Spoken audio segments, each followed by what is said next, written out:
Hello everyone, welcome back to my channel shining vlog with Sangeeta চ্যানেলে। আমি সঙ্গীতা তোমাদের সামনে চলে এসেছি একটা নতুন ভিডিও নিয়ে। আশা করি তোমরা ভালো আছো, সুস্থ আছো, আমিও খুব ভালো আছি। তো বন্ধুরা দেখো, আজ মঙ্গলবারের আজকে হলো, এখন হচ্ছে 7টা বাজে। 7টা থেকে আমার দিনটা শুরু করলাম। আর দেখো চলে এসেছি ঘুম থেকে উঠেই, এই দেখো চা করতে। তার আগে দেখলে আমার মানি প্ল্যান্ট গাছটায় একটা নতুন পাতা গজিয়েছে। দুটো পাতা ছিল তোমরা দেখেছিলে, আর একটা নতুন পাতা গজিয়েছে। তো এখন রান্নাঘরে এসেছি, আদা দিয়ে চা করব। খুব ইচ্ছা হলো আদা দিয়ে চা খাওয়ার, তাই আদা ঘষে নিলাম আর আদা দিয়ে এখন চা করছি। আদা দিয়ে চা করে আমি আর আমার শাশুড়ি মা খাবো। কেন বলো তো, আমার ছেলে আজকে তো পড়া আছে 8টা থেকে, 8:30 থেকে পড়া, ওর 7:30টায় বেরিয়ে গেছে। তাই জন্য আমাকে সকাল সকাল আজকে ঘুম থেকে উঠতে হয়েছে, এবং সব বাসি কাজ আমার শেষ, কমপ্লিট হয়ে গেছে। আর এই যে চাটা করে আমরা দুজনে মিলে খাবো। আর ছেলে চলে গেছে পড়তে, ও পড়ে আসবে 10:30। তার মধ্যে আমার ভাত আশা করি হয়ে যাবে, ভাত বসানো হয়ে যাবে। তো দেখো চাটাকে নিয়ে নিচ্ছি। আর মা না স্টিলের গ্লাসে চা খায়, জানো তো, ওই জন্য মার গ্লাসটা দেখতে পাচ্ছ, এটা স্টিলের গ্লাসটা মার, আর এই কাপটা আমার। মা কোনো দিনই কাচের কাপে চা খায় না। আমি বিয়ের পর থেকে, আসার পর থেকে দেখেছি যে মা স্টিলের গ্লাসে চা খায়। কেন বলো তো, এটা গরম থাকে। বলে কি যে কাপে চা খেলে নাকি তাড়াতাড়ি ঠান্ডা হয়ে যায়। তাই বলে তুমি আমাকে সবসময় এই গ্লাসে করে চা দেবে। তাই জন্য আমার দুখানা না 3-4খানা আছে স্টিলের গ্লাস। তো যে কোনো একটাই করে আমি মাকে চা দিই। তো স্টিলের গ্লাসেই মার চা খাওয়া অভ্যাস। তাই জন্য এ দেখো চা নিয়ে নিলাম, আর বেকারি বিস্কুট নিয়ে নিচ্ছি। এই বিস্কুট দিয়ে চা খেতে তো আমার যে কতটা ভালো লাগে তোমরা তো জানোই। আমি এই বিস্কুট ছাড়া চা খেতে পারি না। তাই জন্য যদি ইচ্ছা হয়, আমি তো রোজ খাই না চা, যদি ইচ্ছা হয় তো এই বেকারি বিস্কুট যদি থাকে তবেই আমি চা খাই, না নতুবা খাই না। তো দেখো মাকে দিয়ে এসেছি চা, আর আমি নিয়ে বসে পড়েছি চা খেতে।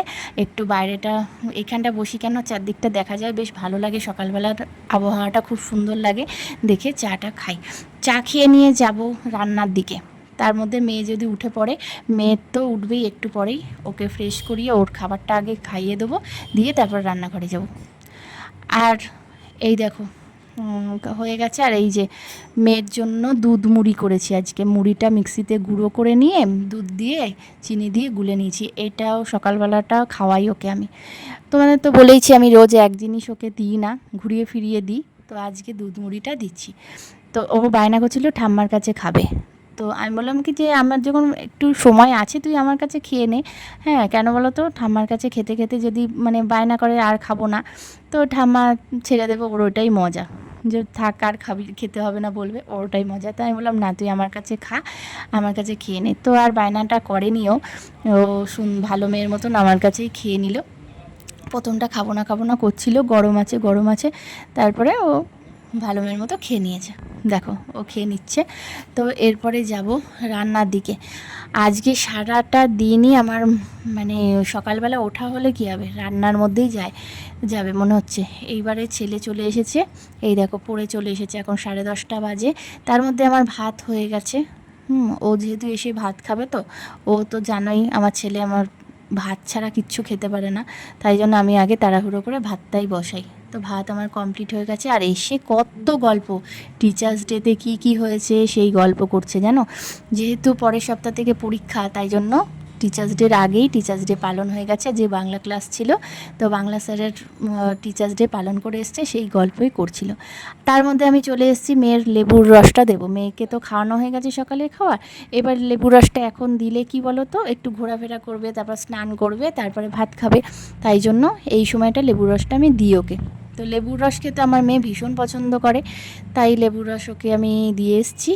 আর এই যে চিচিঙ্গে কেটে নিয়েছি, চিচিঙ্গে ভাপ দিয়ে নিয়েছি, জলে হালকা করে সেদ্ধ করে নিলাম, নিয়ে জলটা ফেলে দিয়ে আর ছেঁকে রেখে দিয়েছি। আর পেঁয়াজ দিয়ে করব, কাঁচা লঙ্কা, সর্ষে আর পেঁয়াজ দিয়ে চিচিঙ্গে ভাজা করব। ভীষণ ভালোবাসি আমরা, আমাদের বাড়ির সবাই ভীষণ ভালোবাসি আমরা চিচিঙ্গে ভাজা খেতে। আজ সিম্পল রান্নার কোনো মানে আজকে কোনো অন্য কিচ্ছু না, সিম্পল রান্না করব। আর আমি একটু আজকাল সিম্পল রান্নাই করছি, কারণ গরমটা আবার একটু পড়েছে, তো এত গরমে রিচ খাবার দাবারটা আবার সহ্য হবে কি হবে না, ওই জন্য হালকা খাবার দাবারই করছি। তো এই দেখো মামামকে দিতে এসেছি লেবুর রস, এই যে দাদাকেও দিয়েছি, ওর সাথে সাথে ওর দাদাও খেয়ে নিয়েছে। খেয়ে নিয়ে স্নানে চলে গেছে, তাই জন্য ওরটা আর দেখাতে পারলাম না। এই যে মেয়েকে দিয়ে দিয়েছি কাঁচের গ্লাসে করে, তাই জন্য ওর খুব আনন্দ। মামাকে কাঁচের গ্লাসে করে লেবুর রস দিয়েছে। আমি বললাম খা, যেন হাত থেকে না পড়ে, হাত থেকে ফেলিস না। হ্যাঁ, তা বললো না না, আমি খুব টাইট করে ধরে আছি। তো যাই হোক, এবার এসেছি, এই দেখো সোয়াবিন, ঝিঙে, আলু আর অল্প পেঁয়াজ দিয়ে মাখা মাখা তরকারি। কি অপূর্ব হয়েছে না বন্ধুরা, তোমাদের কি বলবো, তরকারিটা ভীষণ টেস্টি হয়েছে। হ্যাঁ, আমার ছেলে প্রথমে বলছিল এই মা সোয়াবিন আবার ঝিঙে দিয়েছো, আর খাওয়ার সময় বলছে কি ভালো হয়েছে। ওর বাবা আবার মানে ডবল করে ভাত নিয়েছে, এত ভালো হয়েছে তরকারিটা। তো তোমাদের আজকে দেখাই, দুপুরের রান্না হচ্ছে ঝিঙে আলু সোয়াবিন দিয়ে তরকারি, চিচিঙে ভাজা আর ডাল। তো চলো, আর কালকের একটুখানি তরকারি ছিল। আর এই যে শুভ বিকেল, এ দেখো শুভ বিকেল বন্ধুরা। এই যে ছেলে আর মেয়ের জন্য আজকে এখন করব পাস্তা। এই পাস্তাটা আজকে নিয়ে এসছে, জানো তো, ওর বাবা আজকে এই পাস্তাটা নিয়ে এসছে। পাস্তাটা কী পাস্তা বলো তো, আমি তো স্প্রিং পাস্তাটাই করি, আর এটা শঙ্খের মতন দেখতে। তো এই পাস্তাটার নামটা তোমাদের যদি জানা থাকে কমেন্ট বক্সে অবশ্যই জানিও, ঠিক আছে। এই দেখো এই পাস্তাটা বেশ ভালোই লাগলো খেতে, নরমও হলো, বেশ সুন্দর। আমি আজকে কি করব বলো তো, এইটা আর আগের ওই স্প্রিং পাস্তাও আনা রয়েছে, দুটো মিলিয়ে করব, দেখি কেমন লাগে। শুধু এটা তো অনেকে করে, আমি এটা দুটো মিশিয়ে করব, দেখি কেমন লাগে। হ্যাঁ, আর এই যে চাও করেছি, সন্ধ্যেবেলার চা আর পাস্তা করব, পেঁয়াজ দিয়েই করব। পেঁয়াজ দিয়ে এই যে পাস্তা রেডি হয়ে গেছে। ছেলে, মেয়ে, বর, শাশুড়ি মা সবাই মিলে খাওয়া হয়েছে আমাদের। তারপরে আজকে একটা নতুন রেসিপি রাত্রিবেলায় করব। এই যে পটলটাকে ছুলে নিয়েছি, আর এই যে পটলটাকে গ্রেট করে নিচ্ছি বন্ধুরা আজকে। আর এই যে দেখো, এই যে ওর মধ্যে বেসন দিয়ে দিয়েছি। আজকে সারাটা দিন তোমাদের সামনে রান্না করেই দেখালাম, রান্না করেই আজকে দিনটা পুরো কেটে গেল। এটা দেখে মনে হচ্ছে না যে, মনে হচ্ছে কি আমার চ্যানেলের নামটাই আমি পাল্টে দিই। হ্যাঁ, ব্লগিং চ্যানেলে শুধু মানে আমার আজকে অন্য কিচ্ছু আমি দেখাতে পারলাম না, শুধু সারাদিন আমার রান্না করেই দিনটা কেটে গেল। তো আর কি করা যাবে, তোমরা আমার আজকে রান্নাগুলোই দেখো, আবার অন্য দিনকে আবার অন্য যা করব আমি তাই তোমাদের দেখাবো। তো আজকে রান্না করেই কেটে গেল, দেখো দিনটা। মানে চ্যানেলটাই মনে হচ্ছে আমার রান্নার চ্যানেল হয়ে গেছে। ভাত, আর এদিকে পটলের পকোড়া বসিয়ে দিয়েছি, আলু দিয়ে পটলের পকোড়াটা একটা মানে মাখা মাখা তরকারি মতন করব, ধোকার মতন। তো আজকে রাত্রিরে রান্নাটা কমপ্লিট হয়ে গেল, এই যে সেরে নিলাম তাড়াতাড়ি। হ্যালো বন্ধুরা, দেখো রান্নাবান্না শেষ হয়ে গেছে, দেখলে যে কি রান্না করলাম। ভাত বসিয়েছি, আর ওটা হচ্ছে পটলের পকোড়া করলাম, পটলের পকোড়া করে আলু দিয়ে তরকারি করব। আর এই দেখো মেয়েকে পড়তে বসিয়েছি, এই যে কি লিখছো? ক লিখছো? আচ্ছা, লেখো দেখো। আর ওই যে ওইখানে ছেলে পড়তে বসেছে, একটু নিয়ে পড়াই, না পড়াতে বসলে কি বলো তো, রান্নাবান্না যদি মানে থাকে না, তাহলে আর তাড়াতাড়ি করে আবার উঠে পড়তে হয়, তখন ওর পড়াটা ঠিক মতো হয় না।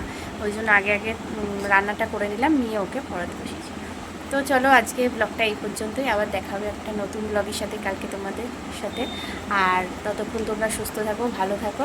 আর যদি আমার ব্লগটা ভালো লাগে অবশ্যই করে একটা লাইক, কমেন্ট, সাবস্ক্রাইব করতে ভুলো না, ঠিক আছে। আজকের মতন tata, good night, good night.